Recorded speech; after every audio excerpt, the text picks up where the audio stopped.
El vi per damunt de tot era una passió, i la passió neix de l'amor. Neix de l'amor cap a el vi, però sobretot neix de l'amor cap a la terra. Què és viure el vi? Era aixecar-te cada matí i mirar el cel per saber si farà sol o si plourà. Mirar les plantes per si hi ha hagut gelada o no hi ha hagut gelada. Passejar per enmig de la vinya i en l'hivern dus les sabates tacades de fang i en l'estiu tacades de pols. És mirar cada cep, mirar cada rem com si fos un fill teu i sofrir quan vols una taca de 1010 o quan vols una taca de cendra i te podes nerviós i era un patiment, no? És un patiment, però al mateix temps com a passió, aquest patiment, com te deia, neix de l'amor i de voler que tot surti bé. Perquè hi ha una cosa que hem de tenir molt clara, només podem fer bon vi si tenim bon rem. Per això la vinya, la terra, és l'essència i és la base de tot. A partir d'aquí, amb un bon rem i una terra ben que l'han cuidada com toca, que l'han conrada i que l'hem estimada, aquest rem vendrà a la bodega i a la bodega, amb tot el que sabem fer, amb tota la tecnologia, amb tot el que m'haurà donat la ciència, elaborem el vi i el millorem si és possible. Però hi ha una cosa que és molt simple. Si el rem no és bo, si la terra no és bona, no hi ha res a fer, o hi ha molt poc a fer. És a dir, jo sempre poso el mateix exemple, és a dir, si a tu te donen un peix que l'acaben de pescar, diu que el passi de la planxa ja és bo. Si aquest peix té una setmana, n'hauràs de fer molta de feina per compondre-lo.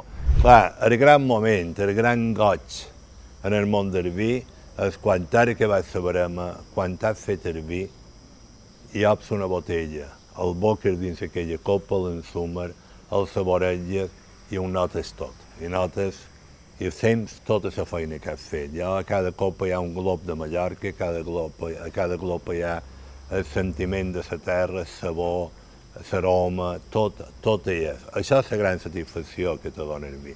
El canvi climàtic ens està afectant molt més del que ens pensàvem. Ens està afectant perquè les plantes s'han d'adaptar a aquest canvi i encara no tenim prou coneixement. Aquests darrers estius tan calorosos encara no són molts. I per fer una valoració ben feta, per saber com hem de conrear la terra, com hem de cuidar les vinyes, necessitem períodes molt més llargs. D'entrada, què estem notant? Home, les plantes s'ofreixen molt, la calor comença molt més prest i això, sobretot, i aquí hi ha el gran canvi, començam a vermar molt més prest. Mira, quan jo era a l'Ossa començava a vermar el dia de Sant Mateu, que és el dia 21 de setembre, i el dia de Sant Mateu, ploguera o fes sol, tothom anava a vermar. I jo encara recordo anar a vermar en carro, un tractor aquí, un carro allà, i aquelles portadores i els cimolers eren aquells homes en les dues barres que aixecaven les portadores. Dia 21 de setembre. Avui en dia començam a vermar 10 d'agost, 9 d'agost, 11 d'agost, és a dir, hem adelantat un mes i mig. Hi ha hagut qualque any que dia 21 de setembre, que és quan abans començàvem a vermar, ja hem acabat. És a dir, el canvi climàtic que hi ha, i és qui ho nega vol negar la realitat. Què hem de fer amb això? Home, hem de tenir una actitud d'aprenentatge, una actitud positiva i adaptar a morir, perquè no ho canviarem en això ja, morir hem d'adaptar.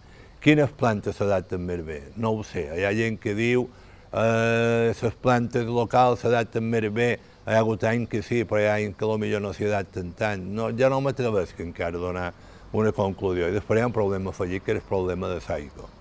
Amb aigua molta gent rega les vinyes, però no hi ha prou aigua per regar les vinyes. És a dir, no tenim prou aigua per haver-ho de regar tot.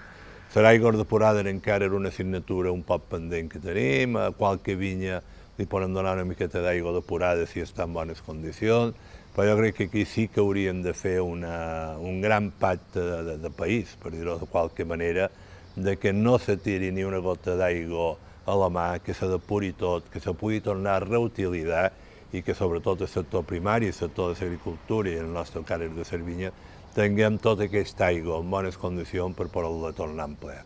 Perquè si no els pous se m'eixugaran i tindrem un problema molt greu. Del vi que se fa a Mallorca no arriba un 1% el que s'envia a la península. En canvi, del vi que se consumeix a Mallorca, el 85% ve de la península. És a dir, no hi ha competència. Nosaltres som tan petites que no tenim presència dins el mercat peninsular, dins el mercat nacional espanyol no són res, i funcionam entre el que venem a Mallorca i el que podem exportar una mica. I me diu, per què exportau? És molt simple, perquè el gran consumidor del vi mallorquí és l'estranger. Això és un dels nostres grans reptes, no? Aconseguir que els mallorquins, que els residents a Mallorca estimin el seu propi vi.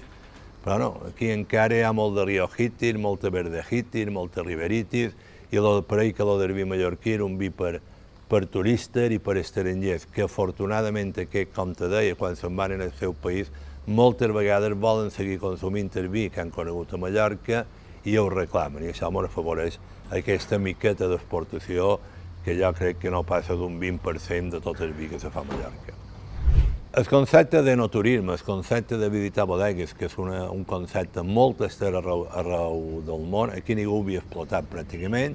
Nosaltres, aquesta bodega, aquesta Bonestin Mare, se va construir l'any 1997, si bé és cert que el CUP anterior on feien vi és de l'any 1856, però en un moment determinat varen decidir que havien de donar un pas endavant i havien de començar a embotellar vi, perquè seguint la tradició mallorquina, quasi tot el vi ho elaboràvem a l'engròs i en el moment que havíem d'embotellar vi necessitàvem una nova instal·lació, que són aquestes, i quan ho varen dissenyar, ja ho varen dissenyar pensant en que això havia de ser visitable, que havien de fer un circuit intern perquè la gent que venguera a veure-nos pogués veure tot el procés d'elaboració del vi. Això va ser un èxit l'any 98 quan ho inauguraren, des de l'any 98 no ha deixat de venir gent, cada vegada en ve més, cada vegada ve més gent a visitar la bodega i cada vegada ve més gent que vol conèixer els nostres vins i el vin de Mallorca en general. Jo crec que aquesta era una de les grans alternatives, una de les grans ofertes que ofereix el món del vi en el turisme a Mallorca. Vull dir, a més de sol, de platja, de camp de golf i de tobogans i de tot el que hi ha, també hi ha possibilitat de fer un enoturisme, de conèixer bodegues, de tastar vi i de disfrutar-lo. Bueno, tot neix d'un principi bàsic, que era dir, el mateix goig que tu tens tastant una copa de bon vi, era el mateix goig que tu tens escoltant una bona peça de música o contemplant un quadre o llegint un llibre. És a dir, la sensibilitat cap a l'estètica era el mateix a tots els casos. El lògic, òbviament, que ja que el vi és un element inspirador de poetes, de pintors, etc., que nosaltres li donéssim suport des d'un primer moment. I des d'un primer moment, cada any tenim una col·lecció de vi, que és una col·lecció privada, on un artista me'l fa una etiqueta exclusiva per aquell vi, on el vi nova i un il·lustrador també me'l fa una etiqueta diferent cada any, on cada any fem concerts, on cada any presentant llibres, hem editat qualque disc, hem fet de tot perquè, i sobretot, el nostre lema inicial des que la vàrem fundar va ser vi i art, i cada vegada més hem anat a afegir vi, art, sostenibilitat i solidaritat. Hi ha un gran motiu. Veniu a disfrutar del vi.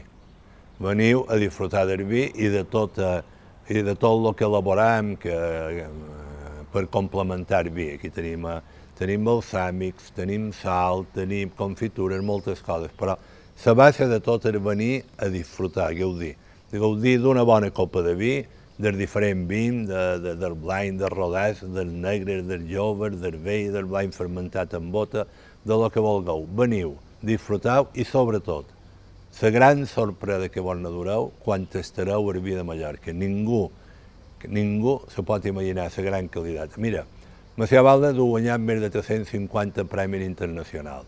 Va a Córdoba, Gran Sos, i l'han guanyat a Espanya, a Alemanya, a Suïssa, a Inglaterra, als Estats Units, a Canadà, me'n dic qualcun, segur que n'hi ha més. I tots mos diuen el mateix quan hi anem. No mos haguéssim imaginat mai que a Mallorca poguéssiu fer vins en tanta qualitat com els que m'heu enviat en el concurs. Veniu, coneixeu-los i disfruteu-los.